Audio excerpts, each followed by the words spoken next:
মহারাজ, এবার ফসলের অবস্থা কিন্তু খুব ভালো, সকলেই খুব খুশি, খেয়ে পড়ে থাকবে। এই যে ভালো ফসল হলো তার পিছনে আমার অবদান কিন্তু সবচাইতে বেশি। তাই আমার মাসোহারাটা যদি একটু বাড়িয়ে দেন তো ভালো হয়। মহারাজ, চাষবাস করার জন্য কিছুটা বুদ্ধি তো চাই মহারাজ। মন্ত্রীর সেটাও আছে কিনা আমি জানি না। মহারাজ, আমি তো চাষই করি, আপনি সেটা দেখতেও পান। এত বড় একটা রাজ্য চালাতে মাথায় চাষ করতে হয় না? মহারাজ, মন্ত্রীর মাথায় ওই গোলাপ চাষ খুব ভালো হবে মহারাজ। দেখলেন দেখলেন মহারাজ, গোপালের সঙ্গে আমার যতই শত্রুতা থাকুক, সেই গোপাল পর্যন্ত বলল আমার মাথায় গোলাপ চাষ ভালো হবে।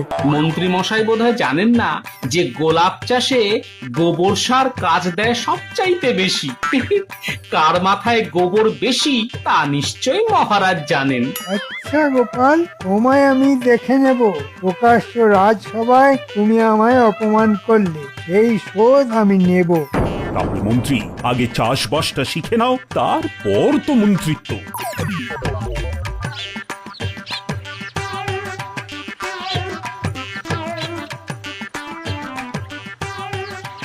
আমার এই সামান্য জমি একটু কলমি শাক চাষ করছি, বেশ ভালো ফলন হয়েছে। এর থেকে খানিকটা গোপাল দাদাকে দিয়ে আসি গিয়ে।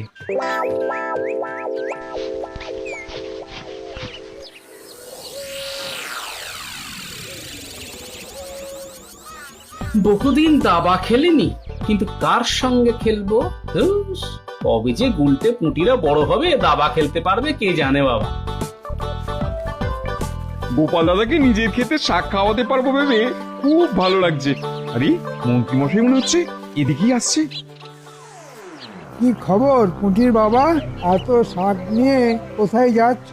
নিজের একটা ছোট্ট জমি আছে, সেখানে কলমি শাকের চাষ করেছিলাম, সেই শাক থেকেই কিছুটা গোপাল দাদাকে দিতে যাচ্ছি। বাহ বাহ বাহ বাহ, বেশ ভালো চাষ করো তো তুমি। কি ভালো কলমি শাক! তা তুমি কি আমার জমিতে চাষ করবে? আমার 3 বিঘে জমি আছে, একটা জমিতে আখ চাষ হবে আর একটা জমিতে ধান। দেখো পুঁটির বাবা, অর্ধেক ভাগেও যদি তোমার না পোষায় তবে আমি অন্য লোক খুঁজবো। না না, আপনার মতন উদার জমির মালিক আমি কখনো দেখিনি। আমি আপনার শর্তে রাজি। তা কবে থেকে চাষ শুরু হবে? আমার মনে হয় কাল থেকে শুরু করলেই ভালো হয়। ঠিক আছে ঠিক আছে, কাল সকাল থেকেই আমি চাষ শুরু করব।